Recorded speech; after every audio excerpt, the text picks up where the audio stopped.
ভাৰতীয় জনতা পাৰ্টিৰ ৰাজ্যিক সভাপতি ৰঞ্জিত দাস ডাঙৰীয়া, আমাৰ মাজত উপস্থিত অসমৰ সন্মানীয় মুখ্যমন্ত্ৰী সৰ্বানন্দ সোণোৱাল ডাঙৰীয়া, ভাৰত চৰকাৰৰ কৃষি মন্ত্ৰী, আমাৰ বাবে আজি এই সভালৈ পৰ্যবেক্ষক হিচাপে অহা শ্ৰী নৰেন সিং টোমাৰ ডাঙৰীয়া, আমাৰ মাজত উপস্থিত অসম গণ পৰিষদ দলৰ সভাপতি অতুল বৰা, কাৰ্যকৰী সভাপতি কেশৱ মহন্ত, UPPL দলৰ সভাপতি প্ৰমোদ বড়ো ডাঙৰীয়া, আজি আমাৰ মাজত উপস্থিত কেন্দ্ৰীয় মন্ত্ৰী ৰামেশ্বৰ তেলী ডাঙৰীয়া, প্ৰাক্তন কেন্দ্ৰীয় মন্ত্ৰী বীৰেন বৈশ্য ডাঙৰীয়া, আমাৰ মাজত উপস্থিত থকা ভাৰতীয় জনতা পাৰ্টিৰ ৰাষ্ট্ৰীয় উপসভাপতি বৈজয়ন্তজয় পাণ্ডা ডাঙৰীয়া, সাধাৰণ সম্পাদক অৰুণ সিং ডাঙৰীয়া, অন্যতম সাধাৰণ সম্পাদক দিলীপ শইকীয়া ডাঙৰীয়া, আমাৰ সহ প্ৰভাৰী পৱন শৰ্মা ডাঙৰীয়া, আৰু আজি আমাৰ মাজত উপস্থিত থাকি আমাক সকলোকে আশীষ নিৰ্মালি দিয়া ভাৰতীয় জনতা পাৰ্টিৰ ৰাষ্ট্ৰীয় সাধাৰণ সম্পাদক সাংগঠনিক BL সন্তোষ ডাঙৰীয়া, উত্তৰ পূৰ্বৰ সাংগঠনিক সম্পাদক অজয় জামৱাল ডাঙৰীয়া, আমাৰ ৰাজ্যিক সাংগঠনিক সম্পাদক ফণীন্দ্ৰনাথ শৰ্মা ডাঙৰীয়া, বিধায়কসকল, সাংসদসকল আৰু উপস্থিত সংবাদ মাধ্যমৰ বন্ধু বান্ধৱীসকল, পোনপ্ৰথমে মই ভাৰতীয় জনতা পাৰ্টিৰ হৈ অসম গণ পৰিষদ আৰু UPPL দল উভয়কে তেওঁলোকৰ বিগত নিৰ্বাচনৰ ৰাজনৈতিক সফলতাৰ বাবে উষ্ণ অভিনন্দন জনাইছোঁ। তাৰ লগে লগে নিৰ্বাচনৰ সময়ত আমি যি ভাতৃত্ব আৰু বন্ধুত্বৰ বাতাবৰণেৰে নিৰ্বাচনত অংশগ্ৰহণ কৰিছিলোঁ, সেই পৰম্পৰাকে আগুৱাই লৈ গৈ আজি ভাৰতীয় জনতা পাৰ্টিৰ বিধায়িনী দলৰ নেতা হিচাপে যি অকুণ্ঠ মৰম আৰু আশীৰ্বাদেৰে অসম গণ পৰিষদ আৰু UPPL দলে আমালৈ সমৰ্থন আগবঢ়ালে, তাৰ বাবে মই পুনৰ এবাৰ তেখেতসকলক ধন্যবাদ আৰু কৃতজ্ঞতা জনাইছোঁ। আমি সকলোৱে জানো যে স্বাধীনতাৰ পিছত এইখনেই প্ৰথম অকংগ্ৰেছী চৰকাৰ হ'ব যিখন চৰকাৰে দ্বিতীয়বাৰলৈ উপৰ্যুপৰি শাসনলৈ ঘূৰি আহিব পাৰিছে। অসমৰ ৰাজনৈতিক আকাশত আৰু আমাৰ বুৰঞ্জীত আমি এক নতুন অভিলেখ নিৰ্মাণ কৰিবলৈ সক্ষম হ'লোঁ। আমি সকলোৱে জানো 2014 চনৰ পৰা ভাৰতৰ প্ৰধানমন্ত্ৰী নৰেন্দ্ৰ মোদী ডাঙৰীয়াই উত্তৰ পূৰ্বক ভাৰতৰ বিকাশৰ মূল খুঁটিৰ লগত সংলগ্ন কৰি সমাহিত কৰি এখন যি নতুন ভাৰতৰ সপোন দেখিছিল, সেই সপোন আজি বাস্তৱত আমি লাহে লাহে ৰূপায়ণ হোৱা স্বচক্ষুৰে দেখিবলৈ পাইছোঁ। ৰেলৰ কানেক্টিভিটিয়ে হওক, বিমানবন্দৰৰ কানেক্টিভিটিয়ে হওক, নেশ্যনেল হাইৱেৰ কানেক্টিভিটিয়ে হওক বা তথ্য প্ৰযুক্তিৰ মহা ক্ষেত্ৰসমূহতে হওক, আজি প্ৰধানমন্ত্ৰী নৰেন্দ্ৰ মোদী ডাঙৰীয়াই উত্তৰ পূৰ্ব ভাৰতৰ বিকাশৰ মুখ্য মানচিত্ৰলৈ লৈ আহিবলৈ তেখেতে সক্ষম হৈছে। উপৰ্যুপৰি ভাৰতৰ কোনো প্ৰধানমন্ত্ৰীয়ে যি আমি কেতিয়াও দেখা পোৱা নাছিলোঁ, উপৰ্যুপৰি অসম ভ্ৰমণ কৰি, উত্তৰ পূব ভ্ৰমণ কৰি ভাৰতৰ প্ৰধানমন্ত্ৰী নৰেন্দ্ৰ মোদী ডাঙৰীয়াই আমাৰ জনসাধাৰণৰ সৈতে এক অদ্ভুত একাত্মতা গঢ়ি তুলিবলৈ সক্ষম হৈছে। প্ৰধানমন্ত্ৰী নৰেন্দ্ৰ মোদী ডাঙৰীয়াই ডক্টৰ ভূপেন হাজৰিকালৈ ভাৰত ৰত্ন প্ৰদানেই হওক, অসমীয়া গামোচাখন নিজৰ শৰীৰত ধাৰণ কৰি বিশ্বৰ মানচিত্ৰলৈ আমাৰ জাতিটোক আগুৱাই লৈ যোৱাই হওক, আমাৰ প্ৰতি তেখেতৰ অদ্ভুত মৰমে আমি আজিও আবেগিক হৈ পৰোঁ। সেই মৰমৰ দৃশ্যসমূহ দেখা পালোঁ। তেখেতে যেতিয়া ভেকচিন ল'ব যায়, তেখেতৰ ডিঙিত অসমীয়া গামোচাখন কৰবাত আমাৰ মান আৰু অভিমান উফন্দি উঠে। আমাৰ জাতিটোৱে এক অদ্ভুত গৌৰৱ অনুভৱ কৰে।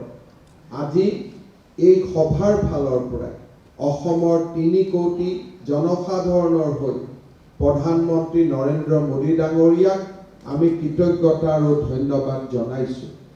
NDAৰ সকলো দলৰ হৈ আমাৰ নিৰ্বাচনত তেখেতে অসমলৈ চুকে কোণে আহি অকল বিজেপিৰ হৈ নহয়, গণ পৰিষদ আৰু UPPL তিনিওটা দলৰ বাবে প্ৰধানমন্ত্ৰী মোদী ডাঙৰীয়াই যি প্ৰচাৰ অভিযানত অংশগ্ৰহণ কৰিলে, সন্মুখৰ পৰা নেতৃত্ব দিলে, তাৰ বাবে মই মোদী ডাঙৰীয়াক ধন্যবাদ আৰু কৃতজ্ঞতা জনাইছোঁ।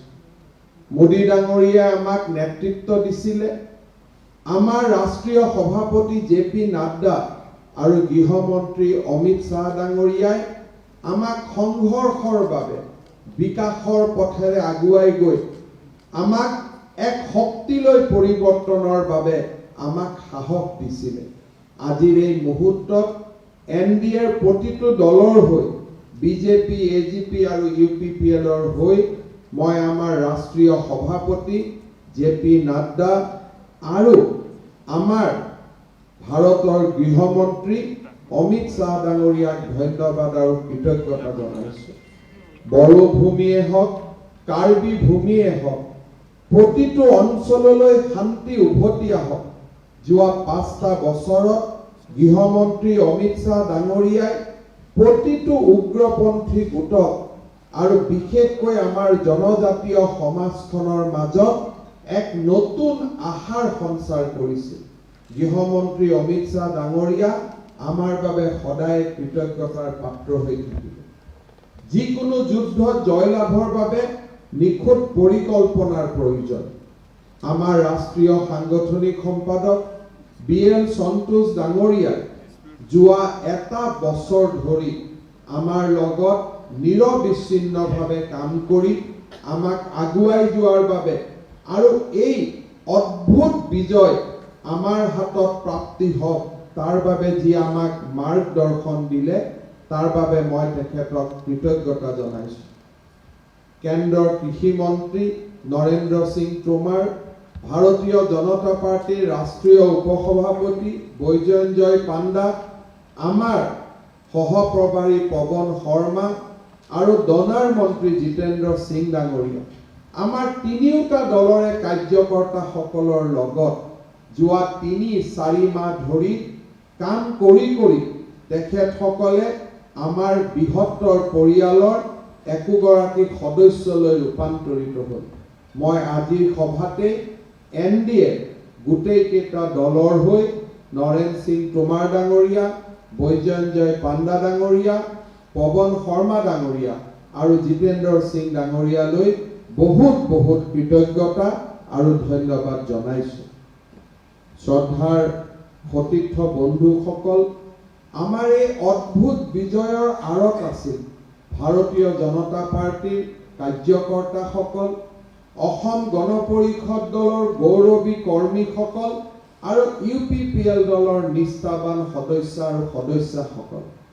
এই তিনিওটা দলৰ কাৰ্যকৰ্তাসকলক মই বিধায়িনী দলৰ নেতা হিচাপে আজিৰ এই মুহূৰ্তত এই সদনৰ পৰাই তেখেতসকলক কৃতজ্ঞতা জনাইছোঁ আৰু আমি প্ৰতিশ্ৰুতি দিছোঁ যে আমি তিনিওটা দলৰ কাৰ্যকৰ্তাসকলে আমাৰ ওপৰত সামগ্ৰিকভাৱে যি আস্থা পোষণ কৰিলে, সেই আস্থাক আমি নিজৰ কৰ্ম যজ্ঞৰ মাজেৰে উভতাই দিয়াৰ বাবে আমি প্ৰচেষ্টা কৰিম। বন্ধুসকল, গোপীনাথ বৰদলৈৰ পৰা শ্বহীদ খৰ্গেশ্বৰ তালুকদাৰলৈ, বডৌফা উপেন ব্ৰহ্মৰ পৰা অসম আন্দোলনত জীৱন হেৰুওৱা শ্বহীদসকলে আমাৰ এই পুণ্যভূমি অসমৰ বিকাশৰ সপোন দেখিছিল। যোৱা 5টা বছৰত মুখ্যমন্ত্ৰী সৰ্বানন্দ সোণোৱাল ডাঙৰীয়াৰ নেতৃত্বত আমি জাতিটোক বহু আগুৱাই দিবলৈ সক্ষম হৈছিলোঁ। তেখেতৰ নেতৃত্বত বড়ো চুক্তি সম্পাদিত হৈছিল। কাৰ্বি পাহাৰৰ সশস্ত্ৰ সংগ্ৰামীসকল আমাৰ মূল সুঁতিলৈ উভতি আহিছিল। প্ৰথম 5টা বছৰ আমি দেখা পাইছিলোঁ যি 5টা বছৰত শান্তি আৰু প্ৰগতিয়ে অসমলৈ যেন স্থায়ীভাৱে উভতি আহিছিল। আজি আমি মুখ্যমন্ত্ৰী সোণোৱাল ডাঙৰীয়াৰ নেতৃত্বত মূল্যবোধৰ এক নতুন ৰাজনীতি দেখা পাইছিলোঁ। 5টা বছৰৰ চৰকাৰ চন্দ্ৰত দাগ থাকে। সোণোৱাল ডাঙৰীয়াৰ চৰকাৰখনে এটাও দাগ নোহোৱাকৈ 5টা বছৰ গৌৰৱেৰে অতিক্ৰম কৰিছিল।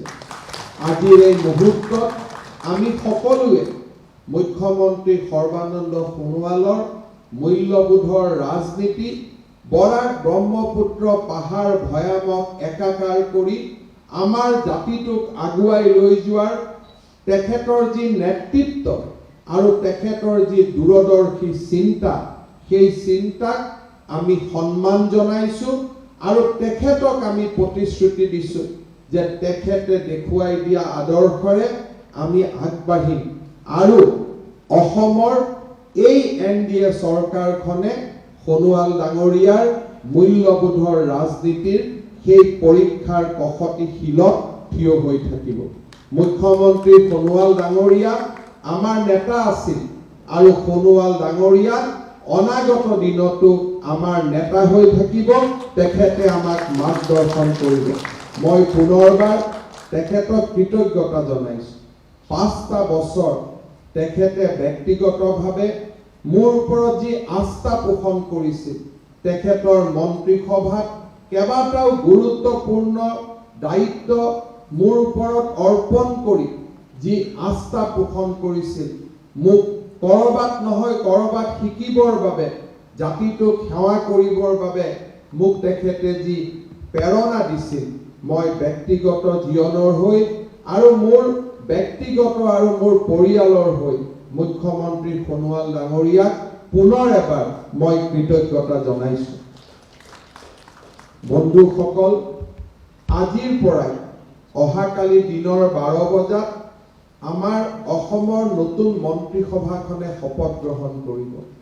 আমি যি প্ৰতিশ্ৰুতি দি নিৰ্বাচনত বিজয়ী হৈছিলোঁ, সেই প্ৰতিশ্ৰুতিবোৰ পালন কৰাৰ দায়িত্ব আমাৰ ওপৰত অহাকালিৰ পৰাই আমাৰ দায়িত্ব আৰম্ভ হ'ব।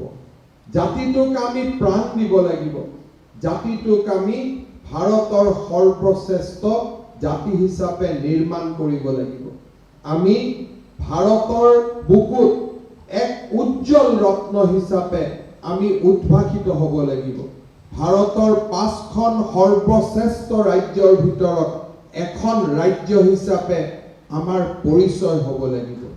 মই আমাৰ বিধায়কসকলক অনুৰোধ কৰিম, সকলোৱে যেন অত্যন্ত সাধনা আৰু তপস্যা সন্মুখত ৰাখি অসমৰ জনসাধাৰণৰ বাবে প্ৰধানমন্ত্ৰী মোদী ডাঙৰীয়াই দেখুওৱা পথেৰে সেৱাৰ সেই নিৰ্মল বন্তিগছি জ্বলাই ৰখাৰ বাবে যেন প্ৰচেষ্টা আৰম্ভ কৰিব।